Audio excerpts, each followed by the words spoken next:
Thank you very much, Getachew.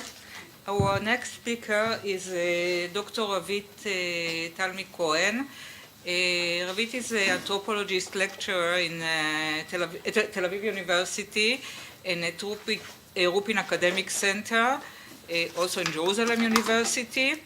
Ravit's PhD thesis was about the Ethiopian immigration process from Ethiopia to Israel.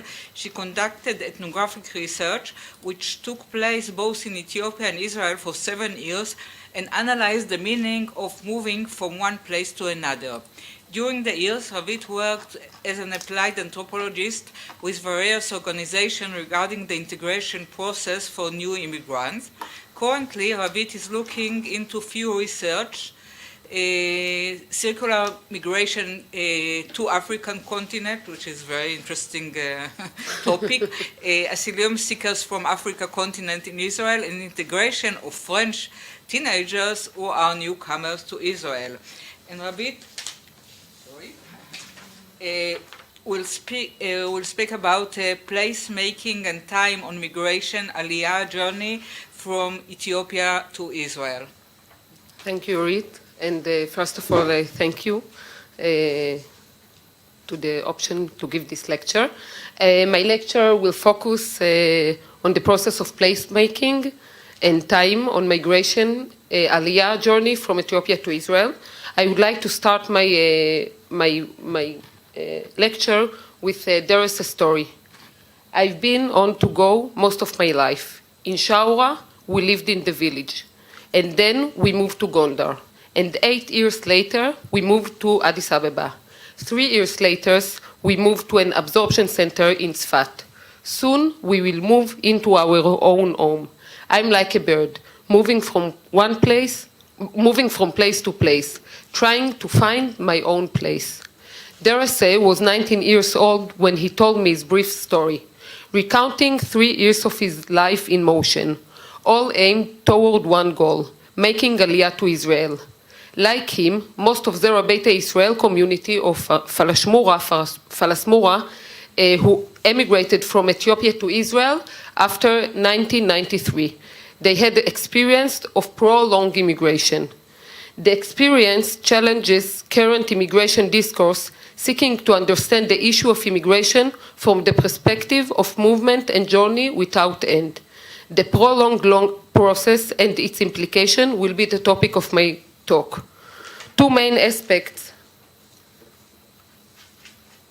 of the journey are placemaking, constructing a place in unique context of immigration, an issue I will touch upon briefly, and time making, creating a being time and meta time, both unique to immigration. First, something about the people. Actually, you already explained a bit about them.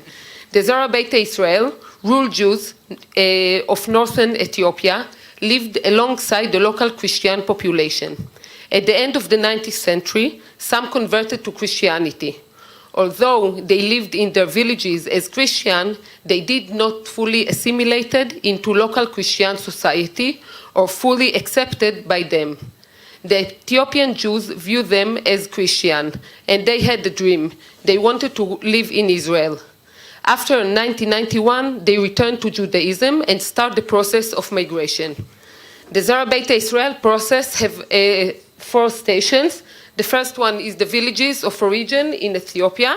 The second one, the transit camp in Ethiopia, one in Gondar, the other one in Addis Ababa, and then absorption centers in Israel. It is almost about 18 absorption centers. It depends when.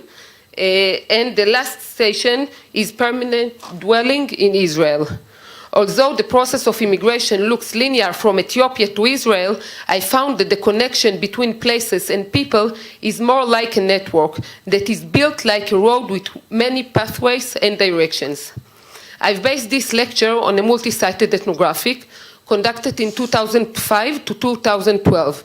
The research method was grounded theory.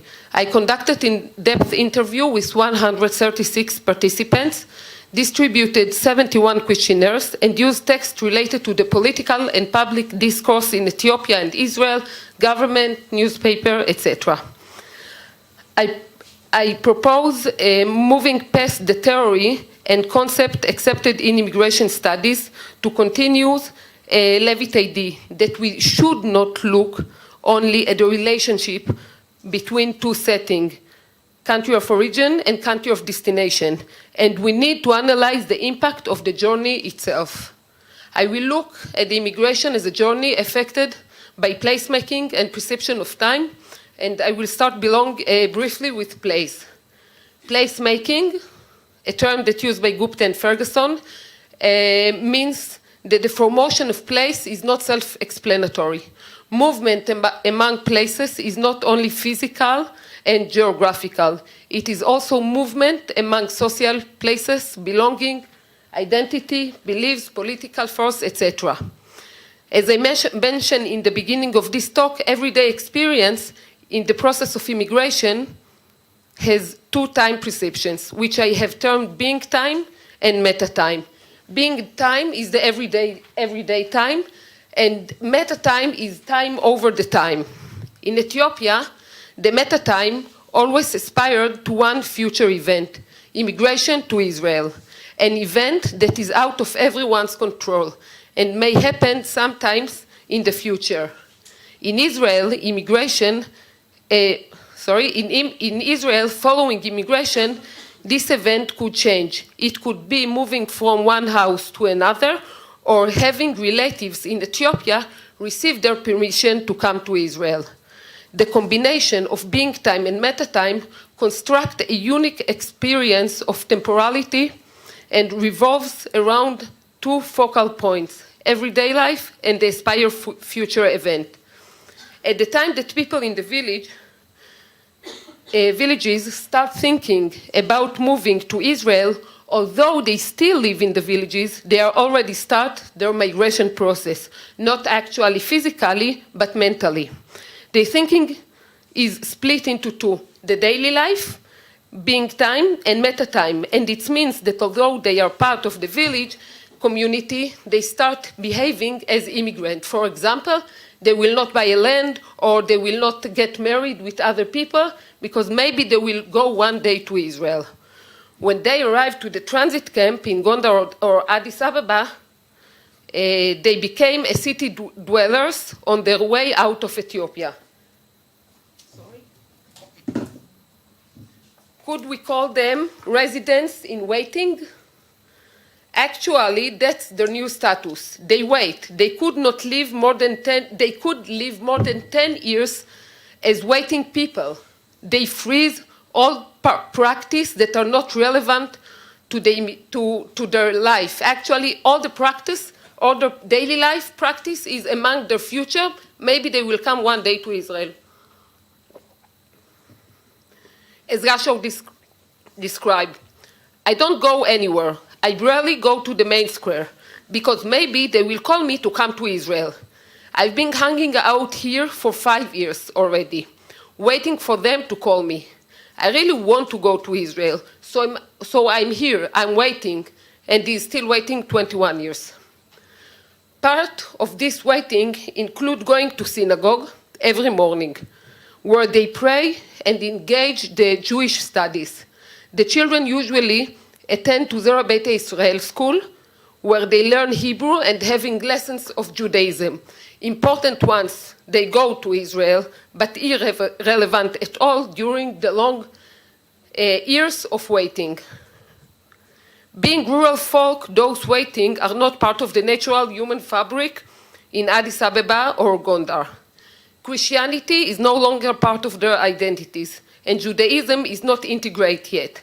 Alafa, waiting in Gondar, said, okay, we are in Ethiopia, but our neighbors are different. The language is not quite the same, and the clothes and the food are different. Actually, we belong and we don't belong. And Mulualem described this feeling. What we have here is nothing. It is not a home, it is not a family, it is not even ours. We just wait. All day we wait. So in the transit camp, the meta time hovered over being time. Waiting suspends and changes all planning for the future, while the present becomes future-oriented. Future continuing to split between being time and meta time. The only meaning of daily life in the transit camp is going to Israel. Any present meaning is nothing but the meaning of survival and going to Israel. The split is evident in the way people conducted their life. And David was 16 years old when he told me that had he stayed in the village, he probably would marry. But because he is waiting to immigrate to Israel, he chose not to marry so that he can go to school in Israel. 2 years later, I met him again in the transit camp, and he told me that at 18 years old, he married. After 11 years in the transit camp, but this marriage also had a bureaucratic overtone. At the age of 18, the Ministry of Interior separated his file from his parents. So if he will stay there, he will be alone. He should get married not to stay alone. If his family will go to Israel, he will be alone. So he get married because he wanted, but there are some bureaucratical issues too. The waiting for the continuation of the journey at a time unknown with no end in sight is what accompanies these people day in and day out, for years and no end. The waiting creates new places. The meaning of the city as Addis Ababa and Gondar changed, and the transit camp has his own meaning of place, where those who are waiting have no ties with town or neighborhood. They have their own places like synagogue, community center, clinic and school that right now are closed. There is ongoing tension and dialogue between the being time, where urban Ethiopian everyday life take place, and between meta time, when locus on the expectation to immigrate to Israel. There is tension and dialogue between being Ethiopian citizen, preparing to leave, and being immigrants who live the life as refugee among American, Israeli, and Ethiopian offices and NGO and some organizations. Life in the transit camps is an extreme case of betwixt and between. Having arrived to Israel, the third station is the absorption center. I will not talk a lot about the absorption centers, but anyway, in the absorption centers, they study skills of language and culture. In this place, they are limited by time. They cannot stay for long. It's around 1.5 years or 2 years. And it's very interesting to see how temporality and waiting continue after they arrive to Israel. Throughout the years of movement and waiting, immigrants yearn for their own home in Israel. This usually ends up being apartment in mostly Ethiopian neighborhood, marginal to the Israeli society and economy. 17 years old Yibalu described this clearly. I came to Israel and I live here. I'm with no one but Ethiopian. My friends in school are Ethiopian and I hang out with them in the afternoon. We have stuff that only ours. So why actually I'm Israeli? The contribution of placemaking can be seen in the ongoing dialogue between previous home in Ethiopia and Israel. We see it in some decorative homes or objects or music, food, etc., how it's combined together. For some of them, permanent home will not become a permanent place, and the time split continuing. Sitting in a home, mommy say, I'm happy to be here. It is good for me to be here. But there is a problem. My parents, they keep on thinking about siblings who are still in Ethiopia. How calm and how good was life in Ethiopia? And what a mess is it here? Meta time, also Thomas can talk with me about it. My body is here, but my mind and heart in Ethiopia with my daughter. Some of them, the Olim, feel that the being time and meta time meshed into one, and they finished waiting. This happened to Mulualem. Thanks God, we are in Israel. This is the place we dreamed about all those years. I'm getting married soon, and just like I dreamt, I'm getting married in Israel. I will be near Jerusalem. Some of the people that I invited to the wedding are white people who work with me, and family too. That was my dream, and I'm working hard to make things go well and make everyone feel good. While preparing this lecture, I got 3 phone calls last week. 2 friends that I met 15 years ago in Gondar, who are lived right now in Israel, and 1 friend who still live in Gondar. The first one, I will call her Sarah, waiting 11 years. Her family, she waited 11 years with her family. At the age of 18, she got married, and 8 years later, she arrived to Israel with her husband and her child. During the life in Gondar, her sister died, and her big brother got lost. Next month, after 21 years of waiting, her parents and 3 of her sisters and brothers will arrive to Israel. The second one that called me, I will call him Deli. He arrived in Israel with his wife 7 years ago. He still lives in the absorption center. He lost his father and his brother while he was waiting in Gondar. His mom and 3 of his brothers and sisters applied to come to Israel, but yesterday when he called me, he cried and said that the entire ministry did not give his family an answer, and he don't know what to do and what will happen. He feels broken and looking for any help. The third phone call was from Gashau, still in Ethiopia. Most of his family in Israel, and he is waiting 21 years, and nothing happened.